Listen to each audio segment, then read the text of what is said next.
The house is all mine. No, seriously, it's his first NATO summit. First time out of the country. Pulls her high. I mean, he's on a roll, so are you. I do have to admit, it feels good. What about you? Are you going to follow Hookstrand? No, she did offer, but I don't see myself working for the Secretary of Education. It's not exactly the fast lane. Let's just say after you work in the West Wing and everything feels like a step down.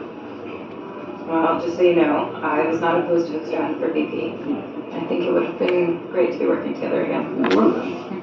It's Washington, anything will happen, right? It usually does. Yummy. Sarah. I should get back. Thanks for stopping by.